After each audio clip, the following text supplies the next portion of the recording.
बिस्मिल्लाहिर्रहमानिर्रहीम अस्सलाम वालेकुम वरहमतुल्लाहि वबरकातुहू। इलेक्शन कमीशन ऑफ इंडिया ने SIR के फ़ेज़ 3 का ऐलान कर दिया है। इस फ़ेज़ 3 में 16 रियासतों और 3 यूनियन टेरेटरीज़ के 36 करोड़ से ज़्यादा वोटर्स की किस्मत का एक माने में फ़ैसला किया जाएगा। इन 16 रियासतों और 3 यूनियन टेरेटरीज़ में तेलंगाना भी शामिल है।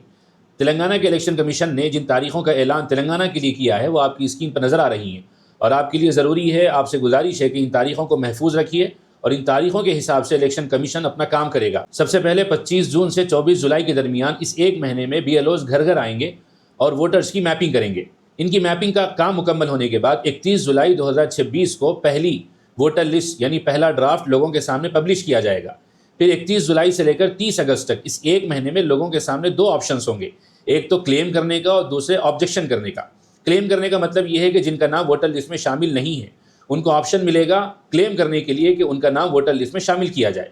ऑब्जेक्शन का मतलब यह है कि जिनका नाम वोटर लिस्ट में शामिल हो चुका है, अगर कोई ऑब्जेक्शन करना चाहते हैं तो उनके लिए भी एक ऑप्शन वोटर्स की वेबसाइट पर आ जाएगा जहां पर वो ऑब्जेक्शन कर सकते हैं। जिनका नाम इस पहली लिस्ट में आ जाए यानी 31 जुलाई 2026 को, उनको कहीं पर भी अपने कोई डॉक्यूमेंट्स बताने की ज़रूरत है, ना बनाने की ज़रूरत है, ना क्लेम्स एंड ऑब्जेक्शन वाले ऑप्शन पर इनको जाने की ज़रूरत है।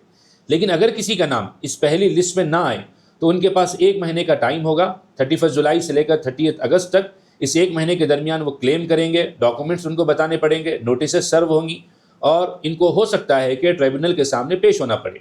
और इनके डॉक्यूमेंट्स से अगर इलेक्शन कमीशन ऑफ इंडिया या तेलंगाना के इलेक्शन कमीशन सेटिस्फाइड हो जाए तो उनको फिर फाइनल वोटर लिस्ट में शामिल किया जाएगा। तेलंगाना के इस पूरे प्रोसेस में तकरीबन 35,985 BLOs घर घर आएंगे और इनके साथ 25,886 BLS होंगे यानी बूथ लेवल एजेंट्स होंगे, और ये सभी मिलकर तेलंगाना के तकरीबन 3 करोड़ से ज़्यादा वोटर्स को एग्जामिन करेंगे। हमेशा की तरह आपसे गुजारिश है कि अगर आपने मैपिंग नहीं करवाई है तो मैपिंग करवा लें, अपने दोस्त अहबाब को इस जानिब तवज्जो दिलाएं, क्योंकि जो बातें हमारे सामने हैं और जैसे इससे पहले की वीडियो में बताया गया है कि बंगाल में जिन लोगों का नाम SIR की लिस्ट में नहीं आया है उनको गवर्नमेंट की स्कीम से जोड़ा जा रहा है कि उनको स्कीम नहीं मिलेगी तब तक कि वो अपना नाम वोटर लिस्ट में शामिल ना कर लें, तो इसको शहरियत के साथ भी जोड़ा जा रहा है। इससे पहले हमारे कई वीडियोस इसी बारे में बनाए गए हैं, तो आप हज़रात से गुजारिश है कि इस वीडियो को अपने जान पहचान वालों से ज़रूर शेयर करें और SIR के ताल्लुक़ से मज़ीद मालूमात हासिल करते रहने के लिए हमारे चैनल को सब्सक्राइब करें, हमसे जुड़े रहें। अस्सलामु अलैकुम वरहमतुल्लाहि वबरकातुहू।